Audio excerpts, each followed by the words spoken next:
European countries have different approaches to the US President-elect Donald Trump, heralded risk relationship rifts in the bloc.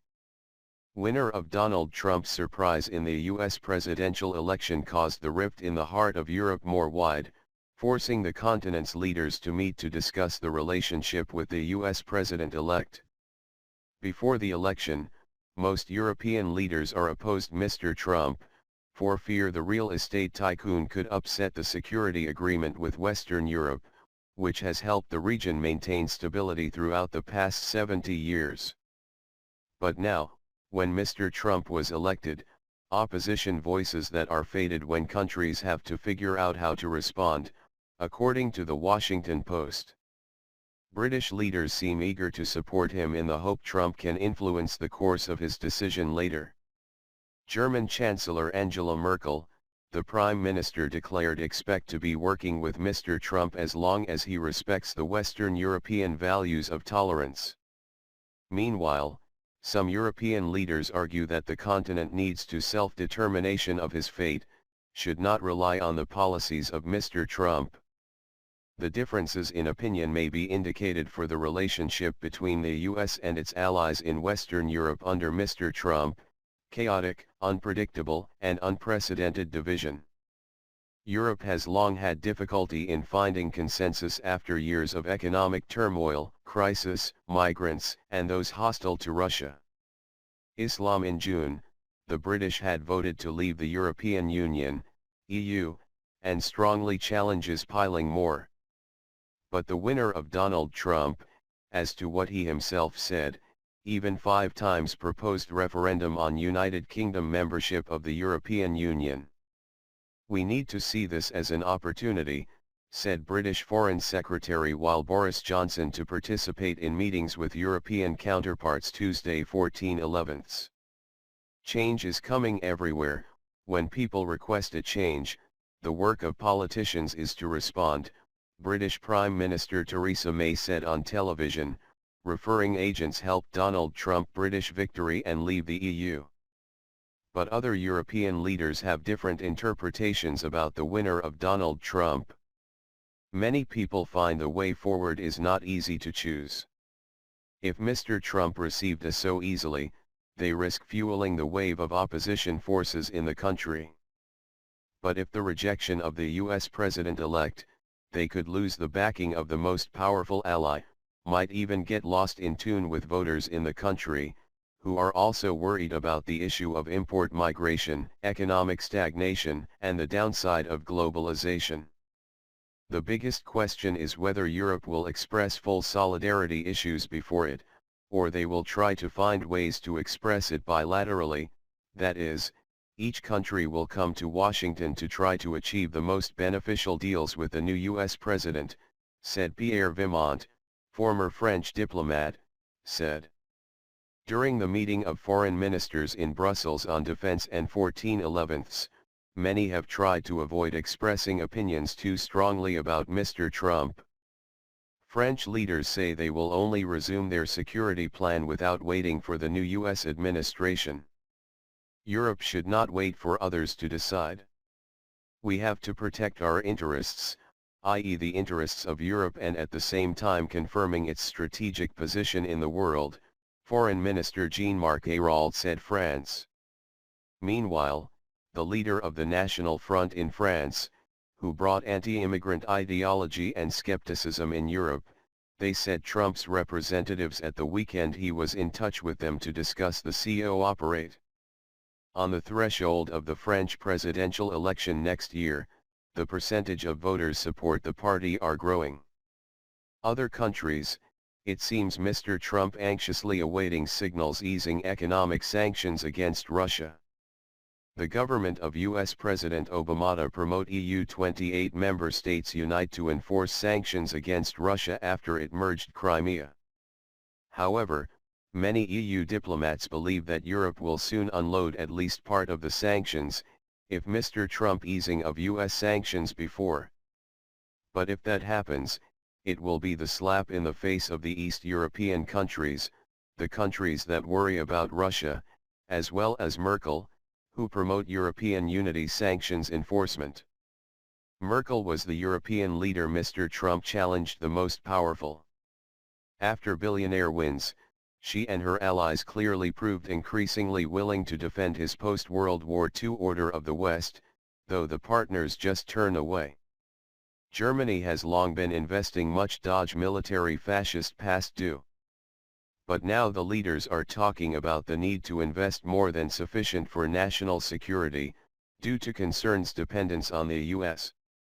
For us, one thing is clear that Europe needs to take more responsibility for their own work, German Defense Minister Ursula von der Leyen said. Some European leaders, it seems, ready to reject Mr. Trump. I think we will have wasted 2 years while he was on a tour around a Trump world that he absolutely does not understand it, Mr. Juncker said in Luxembourg last week. Guardian News. EU Foreign Policy Chief tells Trump not to interfere in Europe's politics. The EU Foreign Policy Chief, Federica Mogherini, has warned the Trump administration not to interfere in European politics, advising it to deal with America first. Speaking during a 2-day visit to Washington, Mogherini did not make specific accusations but said that she sometimes heard voices in the new administration saying the European Union is not necessarily a good idea, inviting us to dismantle what we have managed to build and which has brought us not only peace, but also economic strength.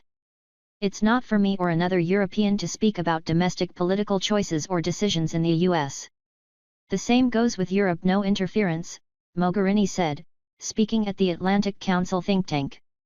Maybe America first means also that you have to deal with America first. Mogherini's tone echoed the increasing alarm in Brussels over the new administration's attitudes. Donald Tusk, the head of the European Council, has listed the new US administration in its worrying declarations as one of the leading global threats to the EU. Trump has not missed a chance to deride the EU, going out of his way to praise Brexit, and in an interview just before taking office, he depicted the continent as being dominated by Germany and on the brink of collapse. Johnny Pittel responds to contradictory statements reportedly made by Ted Malloch in his autobiography. President Trump believes that dealing bilaterally with different European countries is in US interests, that we could have a stronger relationship with the countries individually, said Ted Malloch, the man tipped to be Donald Trump's nominee as ambassador to the EU. He also accused Europe of blatant anti-Americanism. The president's chief strategist, Steve Bannon, gave encouragement and space to the European far-right when he ran the Breitbart website, which has announced plans to expand its operations in Europe, much to the alarm of European capitals. Mogherini stressed that she had not heard any such anti-EU sentiment in her meetings in Washington, which included the Secretary of State, Rex Tillerson, the National Security Advisor, Michael Flynn, and the President's son-in-law and advisor, Jared Kushner, as well as senators from both parties. She described all those meetings as good, and said she came away reassured on some issues, including the 2015 nuclear deal with Iran, of which Trump is a strident critic and the EU a strong supporter. The administration appears to be backing off its campaign pledge to dismantle the agreement. She also took the opportunity to remind the administration, which hosted the UK Prime Minister, Theresa May, as the President's first foreign guest, and promised her a favourable trade deal, that Britain did not have the right to negotiate independently until it was outside the EU, which was 2 years away at least. The strength of the EU and the unity of the EU, I believe, is more evident today than it was a few months ago.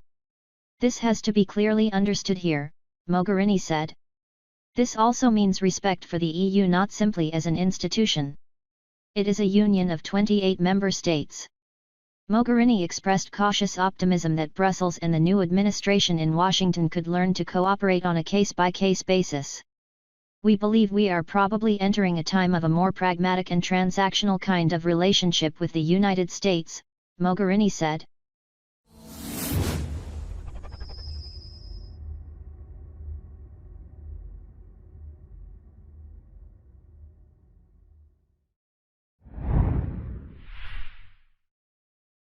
Guardian News. No Stilton exports to Europe? That'll mean war, then. How quaint to see in Jamie Fahey's piece, subtitles are our first readers and last defense against errors, February 11, the phrase off stone, which must be the last link to an almost forgotten method of newspaper production. How many of the young subs even know what it once meant? Poor old printers. They were the first casualties of modern technology, and this is their head stone. Wendy James, former sub. Cottenham, Cambridgeshire. Of course we'll accept the jurisdiction of the ECJ, Brexit deal will lock UK into European Court of Justice, February 11. The ECJ's main function is to arbitrate in trade disputes in Europe.